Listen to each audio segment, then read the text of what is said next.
سلامونه ملګرو قدرمنو تاسو باندې میټاورس نوم اوریدلې وي ویلې شي چې د مستقبل هغه ټیکنالوژي ده چې ټوله دنیا به بدله کړي. میټاورس څه شی دی؟ په لومړي ځل باندې دا آیډیا کله پیښ شوه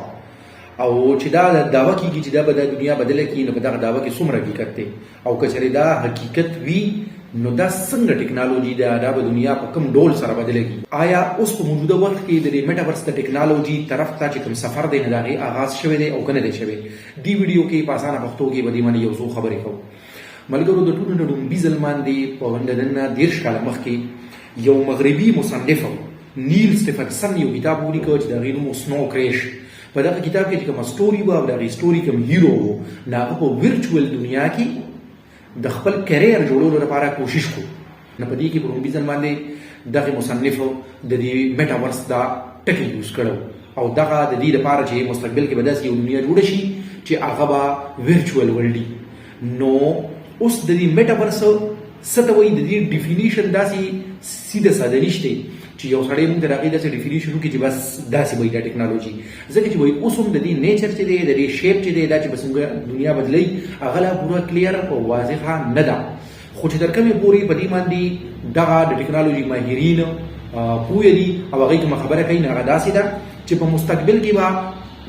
دا د حقیقي دنیا چې کومه ده او ویرچوئل دنیا چې کومه ده نو د دې دواړو منځ کې به یو لینک قایم شي او حقیقي او ویرچوئل دنیا به یو شي تر څه حده پورې.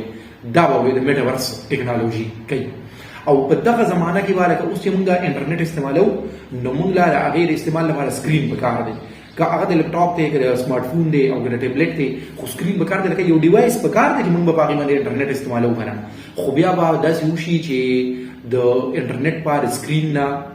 علاوه هم استعمالېدی شي، لکه څنګه چې نن سبا موږ تاسو به د فلمونو کې ګورو چې هغوی پکې کله نه کله داسې ټیکنالوژي وښیي چې هغوی په هوا کې د کوم دی نه داسې کوي او هغې سره څه کار کېږي که نه. او په دغه میټاورس چې کله دغه ټیکنالوژي بالکل په دنیا کې رایج شي نو بیا به داسې وي چې یو سړی به وي او د هغه یو نماینده د هغه په ځای باندې یو سړی به په ویرچوئل ورلډ کې وي، هغه به خبرې هم کوي یا به کار هم کوي. لکه د مثال په طور باندې اوس زه امیر ظهیر یم، نو زه چې به